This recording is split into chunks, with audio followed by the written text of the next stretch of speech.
What a glorious evening this is, as we mark the 10th anniversary and celebrate the values and ideas of this institute that bears my husband's name.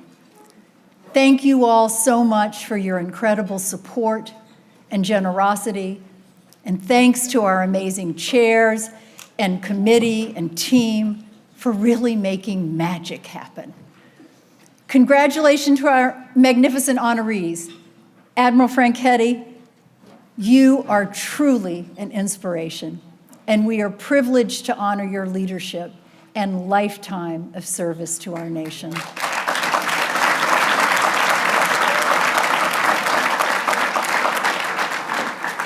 Secretary Walsh, dear Marty, you are amazing. I was so proud to call you my mayor, and then to be able to welcome you to Austria as President Biden's Secretary of Labor. Inspired leadership indeed, my friend. Congratulations.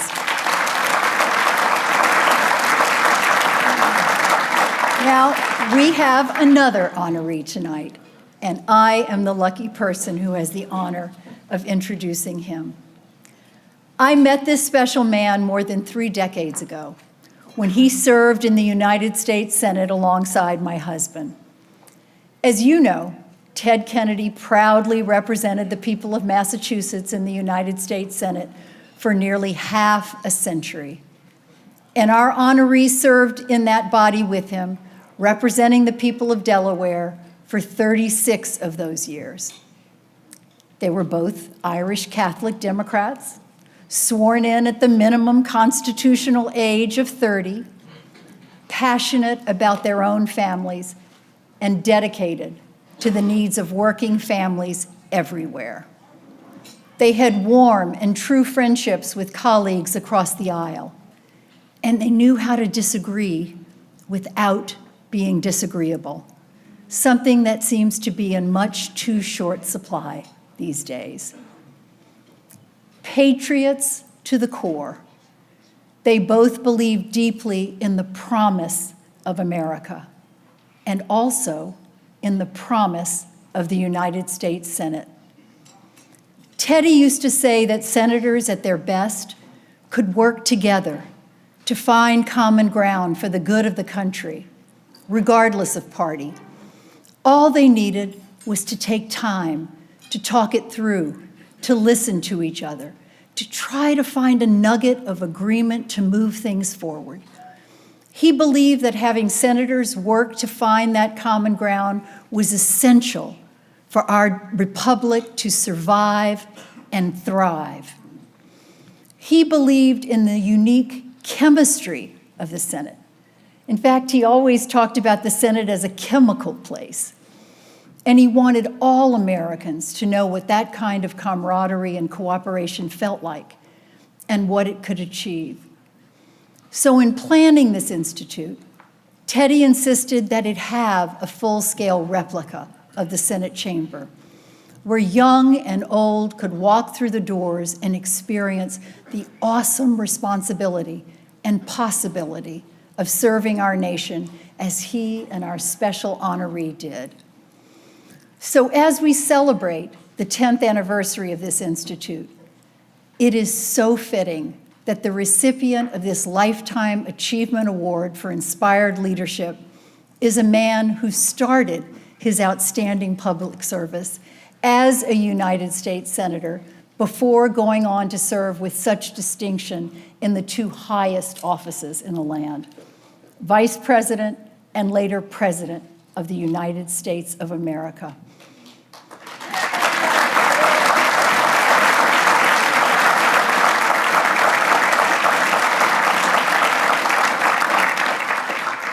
How fitting it also is that our honoree is the first ever recipient of this combined award for lifetime achievement and inspired leadership. 10 years ago, as the sitting Vice President of the United States, and therefore the President of the Senate, our honoree presided at the opening of the replica Senate chamber that is right through those doors over there. I saw him that day inspire young people from each of the 50 states in our union, encouraging them to be active and engaged citizens who make a difference in the world. When we look at his lifetime of public achievement, we see the difference our honoree's public service has made in the lives of the people of this country and around the world. He was the first sitting president in U.S. history to march in a picket line with organized labor.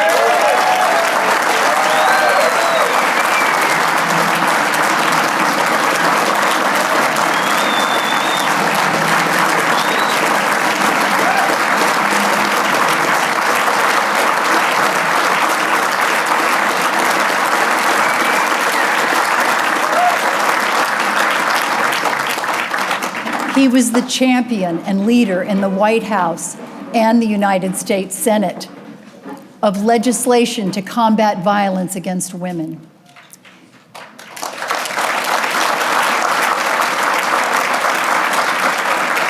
He launched a moonshot for cancer research to try to end the disease that has taken the lives of far too many of our loved ones. He was a fierce advocate for healthcare reform, and who can forget his beautiful hot mic moment in 2010 at the signing of the Affordable Care Act when we heard him utter the undeniable truth, "This is a big bleeping deal." Oh, yes, it was, and yes, it is. As President of the United States, he led by example and established the structure that got 200 million COVID vaccinations in the arms of Americans in just 100 days, saving lives and beginning to heal our nation.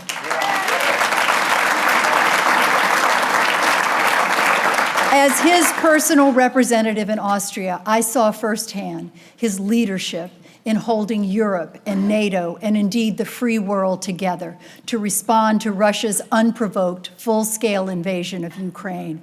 Our allies and partners trusted him, and they knew they could rely on him.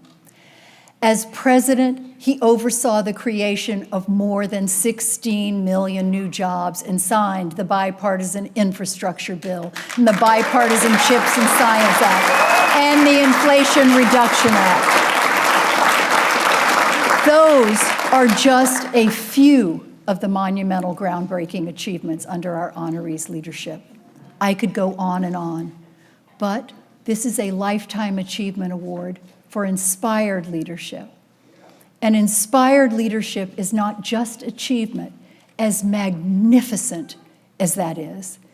It is also leadership with the values and decency you want your children to emulate.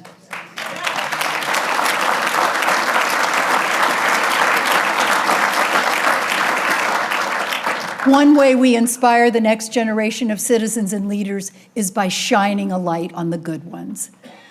An inspired leader is a person who demonstrates values and decency in the quiet moments, as well as in the public ones. Our honoree might disagree with someone on policy or tactics, but he has never seen his opponents as enemies. He has always understood that you can vote for the other candidate and still be a good American. Teddy was like that too.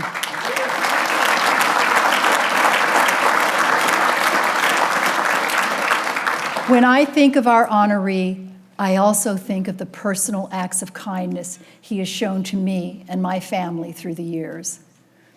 I think of the personal phone call from the then Vice President of the United States to my dying father in the last days of his life. And I think of the warm message he sent my daughter as she was nearing the birth of her daughter, her first child. "Tell her I'm saying my rosary for her and the baby." What a moving message to receive from the President of the United States. I think of the many handwritten notes he wrote to this grieving widow with a promise from the experience of his own life that I would get through it. And I think of the support and attaboys to the children of his deceased friend and colleague, despite the pressures and busyness of affairs of state, because he understood their dad couldn't be there, so he wanted to be. Now just multiply those incredible actions by his personal acts of kindness to families across the nation, his giving encouragement to a child who stuttered, his grieving with parents who had lost a child to gun violence, his caring and compassion for the victims of natural disaster. What a remarkable human being, and what a role model of compassion and decency, especially in a world that is far too often mean and cruel. In December 2008, when my late husband was honored by his alma mater, Harvard, our special honoree, then the Vice President-elect of the United States, made it a point to be in the audience. It was so comforting for my husband to look out in the audience and see his old pal there. That evening at Harvard, Teddy said, "The future will outlast all of us, but all of us will live on in the future we make." What a future our special honoree has made for all of us. Professional achievement, personal kindness and decency, deep faith, a devotion to family that knows no bounds, loyalty to his friends and staff, and a profound love of country. All of these qualities define the life and service of our honoree.